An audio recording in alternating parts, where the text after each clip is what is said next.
ಈಗ ನನಗೆ pharma association ಅಲ್ಲಿ ಚೇರ್ಮನ್ ಮಾಡಿದ್ದಾರೆ. ನನ್ನ ಕರ್ತವ್ಯ ಏನು?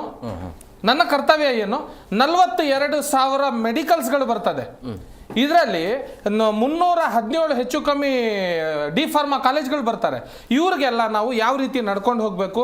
ಈಗ ಸರ್ಕಾರದಿಂದ ಒಂದು ಹೆಲ್ತ್ ಮಿನಿಸ್ಟರ್ ಒಂದು ಆದೇಶ ಕೊಟ್ಟಿದ್ರು, ಟೆಪೆಂಡೆಡಾಲ್ ಅನ್ನೋ ಮಾತ್ರೆಯನ್ನ ಯಾರಾದ್ರೂ ಕೂಡ ಮಾರ್ತಾ ಇದ್ರೆ ಅದನ್ನ ಡೈಲಿ ಅಪ್ಡೇಟ್ ಮಾಡಿ. ನೀವು ತಗೊಂಡಿಲ್ಲ ಅಂದ್ರೆ ಸೇಲ್ಸ್ ಪರ್ಚೇಸ್ ಬಿಲ್ ಇಲ್ಲ ಅಂದ್ರೆ 0 ಅಂತ ಮಾಡಿ. ಎಷ್ಟು 53 ಮಾತ್ರೆಗಳು ರಿಜೆಕ್ಟ್ ಆಗಿದ್ದಾವೆ ಈ ಔಷಧಿ ಕೇಂದ್ರಗಳಲ್ಲಿ, ಹೇಳ್ತಾ ಇರೋದು ನಾನು. ಇವೆಲ್ಲ ನೀವು ತೆಗೆದು ಆಚೆ ಹಾಕ್ಬೇಕಾಗುತ್ತೆ. ಇವೆಲ್ಲ ಫುಡ್ ಸೇಫ್ಟಿ ಅಥಾರಿಟಿಲಿ ಬರಲ್ವಾ? ಇದು ಒಂದು ನೋಡಬೇಕಾದ್ರೆ ನಾವು ಒಂದು ಗಮನದಲ್ಲಿ, ನಾವು ಊಟ ಮಾಡಿದ್ಮೇಲೆ ಮಾತ್ರ ತಿನ್ನಲ್ವಾ ನಾವು? ಇದೆಲ್ಲ ಬರಬೇಕಾದ್ರೆ ಯಾವುದೇ ಆಫೀಸರ್ನ ಕೇರ್ ಮಾಡ್ಕೊಂಡಾಗೆ ನಾವು ಬದುಕಬೇಕಾಗಿರೋದು. ಯಾವನಿಗೂ ಕೇರ್ ಮಾಡದೆ ನಾವು ರಾಜ್ಯ ಸರ್ಕಾರದ ಆದೇಶದ ಮೇರೆಗೆ ಧೈರ್ಯವಾಗಿ ಮಾತಾಡಬೇಕು.